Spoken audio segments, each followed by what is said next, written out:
Falcons fans, have you ever had that feeling that something big is brewing, but you can't quite put your finger on it? That's exactly where we are right now. There's a lot of talk, a lot of speculation, and some decisions coming up that could shake things up in ways no one expects. Some of you will love what's coming, but others may not be as excited. But one thing's for sure, you'll want to stick around to stay informed. So be sure to hit that like button and comment like this: Rise Up Falcons! With the 2025 NFL scouting combine in the books and the new league year just around the corner, things are about to get interesting in Atlanta. The Falcons may not make as many headlines as they did last year, but that doesn't mean they aren't facing some big decisions. The quarterback is finally in a stable position, but the financial situation is complicated, and with limited draft picks, General Manager Terry Fontenot will have to get creative. Let's break down what's coming up and answer some of the burning questions from you fans. Let's start with Barry from Rex, Georgia, who asks if Fontenot will abandon his best player available mantra and finally prioritize defense. Now, this is a great question because there's a lot of confusion about what best player available actually means. Some fans think it's just about taking the best guy on the board no matter what, but that's not exactly how it works. Fontenot has been clear since his first press conference of 2021. His philosophy is to never fill a need. That means they won't draft a lower-rated player just to fill a positional void. But here's the good news: this year's draft class is loaded with defensive talent. The best players available will likely be on the defensive side of the ball anyway. So in a way, this is the perfect year for the Falcons to stay true to their philosophy while also filling key needs. Fontenot knows this squad inside out, and he'll find impactful players without forcing anything. Now, Michael from Calgary has a big question about Kyle Pitts. He wants to know if it even makes sense to trade Pitts at his current value, or if the Falcons should just ride it out. And honestly, Michael, I'm with you. There's no way Atlanta should move Pitts for a mid-round pick. We just saw Deebo Samuel get traded for a fifth-rounder, and while his contract situation is different, it still shows how little teams are willing to give up for non-quarterback skill players. Pitts has had an up-and-down start to his career, but let's not forget, he's still one of the most uniquely talented tight ends in the league. He's entering his second year in this offensive system, and with more stability at quarterback, this could be his breakout season. He doesn't have to be the focal point of the offense anymore, and that could work to his advantage. The upside is too high to give up on now. Now, this next one is wild. Brody from New York is proposing a blockbuster trade for Myles Garrett. He's suggesting sending this year's first-rounder, next year's first, plus some mid-round picks to land an elite pass rusher. Brody, I love the ambition, and honestly, Myles Garrett would instantly make this defense terrifying. But let's take a step back and look at the big picture. Trading for Garrett isn't just about the draft capital, it's about the salary cap. One of the biggest advantages of the draft is getting high-end talent at a cheap price. If you trade multiple picks for one player, you're locking in big money and limiting your flexibility for years. Do I think Garrett would make the Falcons playoff contenders? Absolutely. But is this roster just one pass rusher away from a Super Bowl? That's the real question. And let's be real, the Browns aren't exactly looking to move on from one of the best defenders in football. It's a fun hypothetical, but I just don't see it happening. So, Falcons fans, we've covered a lot today: the draft strategy, the Kyle Pitts situation, and even a crazy trade idea for Myles Garrett. Now, I want to hear from you. Should the Falcons double down on defense in the draft, or are there other moves they should prioritize? Do you think Pitts deserves another shot, or is it time to move on? And would you pull the trigger on a massive trade for a guy like Garrett? Drop your thoughts in the comments.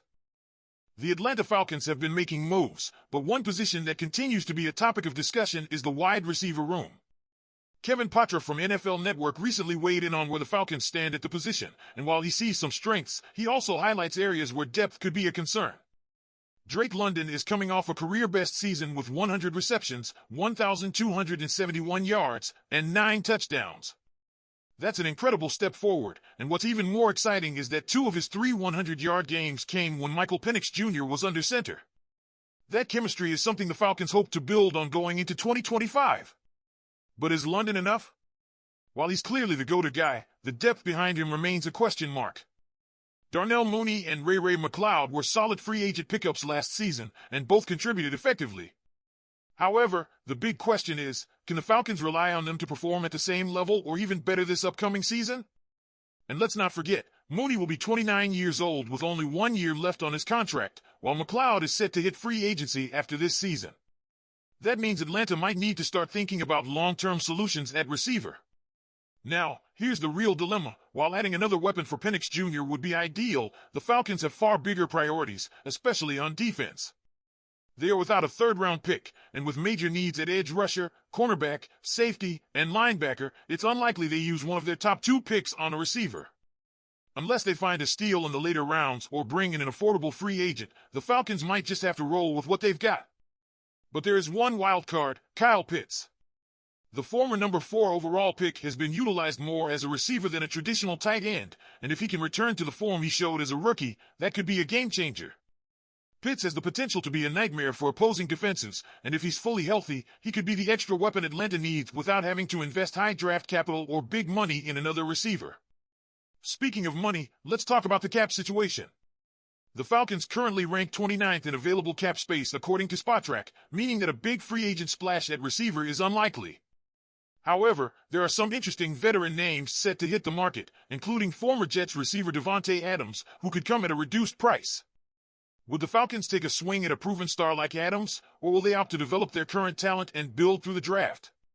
Now, let's shift gears to another pressing issue, center Drew Dalman. Reports suggest that the Falcons are prepared to lose Dalman in free agency, as he's expected to command a massive contract. Some insiders even believe he could reset the center market with a deal worth around $20 million per year. That's a huge price tag, and while Dalman has been a key part of Atlanta's offensive line, the Falcons have to ask themselves, is he worth it?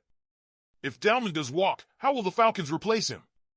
One option is already on the roster, Ryan Neuzil. He stepped in for Dalman last season when injuries hit, and the team seems confident in his ability to take over full-time. However, while Neuzil performed well in pass protection, Dalman is clearly the superior run blocker. Can Neuzil hold up for an entire season as the starter, or will the Falcons look to bring in competition? Free agency could offer some alternatives.